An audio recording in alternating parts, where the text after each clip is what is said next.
देवतास का bar chart बना दिया। ये इन्होंने 4 देवता उठा लिए, इन्होंने इनका भी बार चार्ट बना डाला। एवरेज एरिया निकाला इन देवता का, क्योंकि रेक्टेंगुलर प्लॉट है, रेक्टेंगुलर प्लॉट में वो देवता कम ज़्यादा होने ही हैं हर हाल में, क्योंकि सर्कुलर, क्योंकि ये चक्रा का इस्तेमाल कर रहे तो सिर्फ सर्कुलर प्लॉट में इनको हर चीज बराबर मिलेगी, क्योंकि वो चक्रा के माध्यम से उसको चेक कर रहे हैं। तो चक्रा में अगर मैं एक स्क्वायर प्लॉट पे भी चक्रा लगा दूंगा तो भी ये वाली जोन तो मेरी एक्सटेंडेड है, ये मेरी कट होगी, ये एवरेज में मेरी नीचे आएगा, ये एवरेज में मेरा ऊपर जाएगा, नॉर्थ मेरा कम होगा, नॉर्थ ईस्ट मेरा बढ़ेगा, चाहे स्क्वायर प्लॉट हो। जबकि वास्तु शास्त्र में कहते हैं स्क्वायर प्लॉट सबसे अच्छा होता है। और ये यहाँ भी नहीं रुके, ये इसके भी प्रोडक्ट आपको बेचेंगे। ये पहले आपको ये वाला जो बार चार्ट बनाया था दिशाओं का, इसके प्रोडक्ट बेचेंगे आपको, फिर ये आपको बताएंगे इन देवताओं के प्रोडक्ट। ये 4 जो देवता हैं, ये यहाँ भी नहीं रुके दोस्तों, इन्होंने निकाल दिए 8 देवता के। पहले वो 4 को तो हमने ठीक कर लिया, अब हम निकालेंगे 8 देवता। इन 8 देवताओं में ऑब्वियस सी बात है, क्योंकि रेक्टेंगुलर प्लॉट है तो 2 ज्यादा 2 कम, 2 ज्यादा 2 कम, ऐसे ही होगा। 2 अबव एवरेज जा रहे होंगे। जो भी देवता ये चक्रा के अकॉर्डिंग, ये चक्रा इन्होंने ऐसे करके लगा दिया इस प्रमाइस पे, जो भी देवता यहाँ आ रहे होंगे वो कट जाएंगे, जो देवता यहाँ आ रहे होंगे वो बढ़ जाएंगे। एवरेज कोई मिलना ही नहीं इनको। तो 4 देवता बढ़ गए, 4 कम हो गए। अपना यहाँ पे भी आपको ये एवरेज करने के लिए प्रोडक्ट बेचेंगे। ये यहाँ भी नहीं रुके, इनको यहाँ भी मजा नहीं आया, फिर इन्होंने और बड़ा बार चार्ट बनाने लगे। ये 32 देवता इन्होंने निकाल दिए। आपके जो ये चक्रा है, ये जो चक्रा है, इसमें जितने इन्होंने देवता दिए हैं, इन्होंने सबका एवरेज एरिया निकाल दिया। और उसके बाद आपको प्रोडक्ट बेचने स्टार्ट करें कि यहाँ पे ये वाला देवता कम है, इसके लिए रेमेडी करो, ये ज़्यादा है इसके लिए करो। एक भी देवता, एक ये देवता शायद ये इसकी किस्मत अच्छी है, ये बराबर मिल गया, अदरवाइज देखो सारे देवताओं की ये रेमेडी आपसे कराएंगे। दोस्तों, ये जो चक्रा के नाम पे एक चीज़ चलाई जा रही है, अब हम इसको एनालाइज करते हैं थोड़ा सा। अब आप देखिए, साउथ ईस्ट गॉल ब्लैडर इन्होंने डाल दिया, इन्होंने स्टमक डाल दिया, हार्ट डाल दिया, लंग्स डाल दिए, इन्होंने स्मॉल इंटेस्टाइन डाल दी, इन्होंने ब्लैडर डाल दिया, किडनी डाल दी। नॉर्थ ईस्ट में कौन से वास्तु पुरुष की किडनी होती है? दोस्तों, ये जो इन्होंने ये जो आपके बॉडी पार्ट्स डाले हैं, ये बिल्कुल गलत डाले हैं। वास्तु के अकॉर्डिंग ऐसा नहीं होता। वास्तु में अभी मैं आपको दिखाऊंगा कि जो चक्र दे रखा है और ये जो मर्म स्थान और ब्रह्म स्थान निकालते, दोस्तों वास्तु शास्त्र में ब्रह्म स्थान जब भी निकाला जाता है, सेंटर एरिया होता है, रेक्टेंगुलर एरिया होता है। अभी आपको मैंने दिखाया भी था, मैं दोबारा आपको दिखाता हूँ। ये देखिए दोस्तों, इसमें भी जो ब्रह्म स्थान की डबल लाइनिंग मार्क है, वो बीच में ब्रह्मा ब्रह्मा ब्रह्मा, ये 9 पद इसने लिए हैं सेंटर के। ब्रह्म स्थान में जो मार्क करे हैं, इनका ब्रह्म स्थान भी गोल आ रहा है। ब्रह्म स्थान कभी भी गोल नहीं होता। अगर राउंड प्लॉट होगा, उसका ब्रह्मस्थान जरूर गोल होगा। स्क्वायर का ब्रह्मस्थान स्क्वायर होगा, रेक्टेंगुलर प्लॉट का रेक्टेंगुलर होगा ब्रह्मस्थान। जैसा प्लॉट होगा वैसा ब्रह्मस्थान होगा। इन भाई साहब के हिसाब से ब्रह्मस्थान हमेशा गोल रहेगा। यहाँ पे भी ये चक्रा फेल हो गया। इसके चक्रा में जो ये देवता इसने डाले हैं, ये भी फेल है इसके, क्योंकि देवता हमेशा स्क्वायर और रेक्टेंगुलर कटते हैं। देवता पिज़्ज़ा शेप के नहीं कटते, देवता इस तरीके से नहीं कटते जिस हिसाब से इसने काटे हैं, इस चक्रा के अंदर कभी नहीं कटते। और उसके बाद आती है एलिमेंट्स की बारी। दोस्तों, एलिमेंट हमेशा इस तरीके से रहते हैं, जो पंच तत्व वास्तुशास्त्र में बताए जाते हैं इस तरीके से आते हैं। ये तो सेंटर में आ गया स्पेस एलिमेंट, ये आ गया आपका वाटर एलिमेंट, ये आ गया आपका फायर एलिमेंट, ये आ गया आपका अर्थ एलिमेंट, ये आ गया आपका एयर एलिमेंट। इस तरीके से ये 5 एलिमेंट को डिवाइड किया जाता है। सेंटर में ब्रह्म स्थान, स्पेस एलिमेंट। यहाँ पर आपको एलिमेंट ढूंढ नहीं सकते आपके, इन्होंने एलिमेंट का क्या कबाड़ किया है। ये यही नहीं रुके, इसमें इन्होंने स्वर विज्ञान भी डाल दिया। ये देखो रजस, ये आपका सतव, और इधर आ रहा होगा आपका तमस। तीनों इन्होंने स्वर विज्ञान के हिसाब से स्वर भी डाल दिए। ये यहाँ पे भी फेल हो गया। अब बात करते हैं दोस्तों कि दिशा अगर थोड़ी सी भी घूमी हुई होगी तो कैसे कट होगी दिशा। अब यहाँ से सेंटर नॉर्थ 0 डिग्री है, अगर नॉर्थ आपका 22 डिग्री के आसपास घूमेगा, अगर नॉर्थ यहाँ पर आ रहा है, मान लीजिए मेरा कितना भी टिल्टेड है, थोड़ा सा नॉर्थ मान लीजिए मेरा टिल्ट है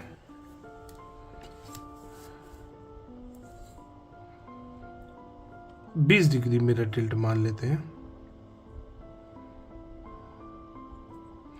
70 पे मेरा नॉर्थ आ रहा है। यहाँ पे कहीं पे मेरा नॉर्थ अगर कट कर रहा है, यहाँ पे अगर मेरा नॉर्थ कर रहा है तो इससे सीधा यहाँ पे आ गया मैं, और यहाँ से इतना ही मेरा साउथ कट कर जाएगा, 20 डिग्री यहीं पे आएगा। और जब ईस्ट और वेस्ट बनाएंगे हम, ईस्ट मेरा यहाँ से मैं कैलकुलेट करूंगा पद को। अब दोस्तों, अब हम देखते हैं दोस्तों जो वास्तु के वेदों में जो चक्रा दिया है, ये देखिए, ये वास्तु रत्नावली है, बाहर से भी आप देख सकते हैं वास्तु रत्नावली। और इसमें ये मेरा मिसप्रिंट है, आप देखेंगे यहाँ पे सूर्य और इंद्र आ रहा है, इसका मतलब ये ईस्ट है, ये नॉर्थ है, ये साउथ है, ये वेस्ट है, ये आपका नॉर्थ आ रहा है। भल्लाट और सोम के पद आ रहे हैं यहाँ पे, ये नॉर्थ है आपका। ये मिसप्रिंट है, ये रोटेटेड है थोड़ा सा चक्रा, दूसरे वाली वास्तु रत्नावली में मेरा ठीक है। तो अब आप देखिए किस तरीके से इसमें बनाए गए हैं देवता, और क्या मॉडिफाई करके आपको आज की डेट में चक्रा प्रेजेंट किया जा रहा है, ये आप देख सकते हैं। और इसमें लिखा हुआ है कि ये चक्कर वाले सर्कुलर शेप के प्लॉट के लिए है, सर्कुलर शेप। ये ट्रायंगुलर वाला भी इन्होंने दे रखा है कि अगर आपका प्लॉट ट्रायंगुलर है तो आप क्या बनाओगे, कैसे पद विन्यास करोगे, और अगर आपका प्लॉट सर्कुलर है तो आप कैसे पद विन्यास करोगे। ये मानसार ग्रंथ में भी आपको दे रखा है, और मानसार में भी ये बताया है। इन्होंने जो ये इस्तेमाल किया है दोस्तों, ये 8 बाय 8 का ग्रिड है। 8 बाय 8 का ग्रिड इस्तेमाल किया जाता है। जो 8x8 का ग्रिड होता है वो इस्तेमाल किया जाता है मंदिर बनाने के लिए, ग्राम रचना के लिए, ग्राम रचना और मंदिर के लिए इस्तेमाल किया जाता है। 8 बाय 8 घर बनाने के लिए, हाउस के लिए नहीं इस्तेमाल किया जाता। घर के लिए 9x9 का पद यूज होता है। ये यहाँ पे भी फेल है।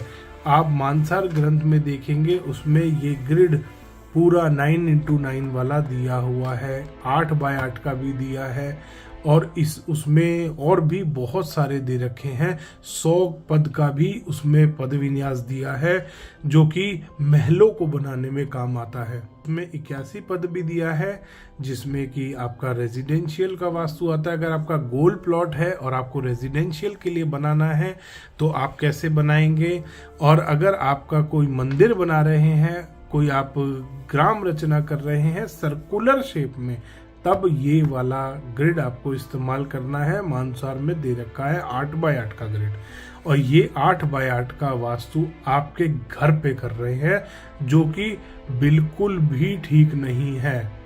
पहले तो ये चक्रा गलत, उसके बाद ये मेथड गलत, ये तरीका गलत, कहीं भी वास्तु में एग्जिस्ट नहीं करता ये मेथड, ये तरीका कहीं भी एग्जिस्ट नहीं करता जो ये इस्तेमाल कर रहे हैं। जैसे ये बार चार्ट बना रहे हैं, जैसे ये देवता निकाल रहे हैं, जैसे ये दिशाओं की पावर निकाल रहे हैं, जैसे दिशाओं का एरिया निकाल रहे हैं, ये सिर्फ पैसा कमाने के लिए धोखा है और कुछ नहीं है। ये वास्तुशास्त्र में एक जो टूल इस्तेमाल कर रहे हैं ये आज की डेट में, ये गलत है। ये गोल प्लॉट के लिए इस तरीके का एक टूल बनाया गया था, ये टूल नहीं था। इसमें कहीं पे भी आपको स्वर विज्ञान नज़र नहीं आएगा। इसमें इन्होंने फेंगशुई भी डाल दी है। ये जो एलिमेंट इन्होंने डिवाइड करे हैं, ये जो एलिमेंट इन्होंने मार्क करे हैं, ये कलर ऐसे ही नहीं है, ये एलिमेंट्स के कलर हैं इनके जो इन्होंने बनाए हैं। इसमें कहीं पे भी इस तरीके के एलिमेंट के कलर बताए नहीं गए हैं। नीचे इसमें पूरा इसका डिटेल भी दी हुई है लिखी हुई, उसमें एलिमेंट के कलर नहीं बताए हैं और एलिमेंट जो इसमें डिवाइड करे हैं वो भी अलग तरीके से करे गए हैं, इस तरीके से नहीं करे गए हैं। ये फेंगशुई का सिस्टम है। फेंगशुई में इस तरीके से एलिमेंट डिवाइड करे जाते हैं, वास्तुशास्त्र में इस तरीके से एलिमेंट डिवाइड नहीं करे जाते। तो दोस्तों, अगर आप भी फंस गए हैं इस चक्रा के चक्कर में तो आज ही छोड़ देना, इससे पहले कि आप कई लाख रुपए के प्रोडक्ट्स आपके कोई चिपका जाए, आपको बेच जाए। तो दोस्तों, अगर आप भी इस चक्रा के चक्कर में फंस गए हैं तो बहुत ध्यान रखिए, सतर्क हो जाइए। कहीं ऐसा ना हो कि आपको भी कोई लाखों रुपए के फिजूल के वास्तु के प्रोडक्ट चिपका के चला जाए। बेच के नहीं जाएगा, चिपका के जाएगा। दोस्तों, हरी टेप लगा लो, नीली टेप लगा लो, पीली टेप लगा लो। दोस्तों, टेप बनती है प्लास्टिक से और बहुत ही गंदा प्लास्टिक इस्तेमाल होता है टेप बनाने के लिए। आप कभी स्मेल करना उस टेप को, कितनी गंदी स्मेल आती है। और आपको क्या लगता है कि प्लास्टिक की कोई रेमेडी आप अपने घर में करेंगे और वो काम करेगी? इसीलिए इनको ज़रूरत होती है दोस्तों फ्री के वास्तु कोर्स चलाने की। ये फ्री के वास्तु कोर्स चलाते हैं, कहते हैं हम लोगों का भला कर रहे हैं। दोस्तों, ये एजेंटगिरी कराते हैं आप लोगों से। जितने भी बच्चों को ये चक्रा सिखा रहे हैं उनको यही सिखाया जाता है कि कहीं भी किसी के भी घर पे जाओ, इस चक्रा को लगाओ, इस तरीके के 2-4 झूठे बार चार्ट बनाओ और लाखों रुपए के प्रोडक्ट बेच दो ने। आप किसी भी चक्रा वाले से पूछ लीजिएगा जिसने वास्तु कराया हो, वो आपको बताएगा कि इस तरीके से बार चार्ट बनाया था, बार चार्ट बनाने के बाद मुझे लाखों रुपए के प्रोडक्ट वास्तु में बैलेंसिंग के नाम पे मेरे को दिए गए हैं। तो दोस्तों, ऐसे धोखेबाज कंसल्टेंट से, ऐसे धोखेबाज वास्तु वालों से बच के रहें, सतर्क रहें, सावधान रहें। धन्यवाद दोस्तों। वीडियो पसंद आया तो इसको लाइक करें, शेयर करें और चैनल को सब्सक्राइब करना ना भूलें।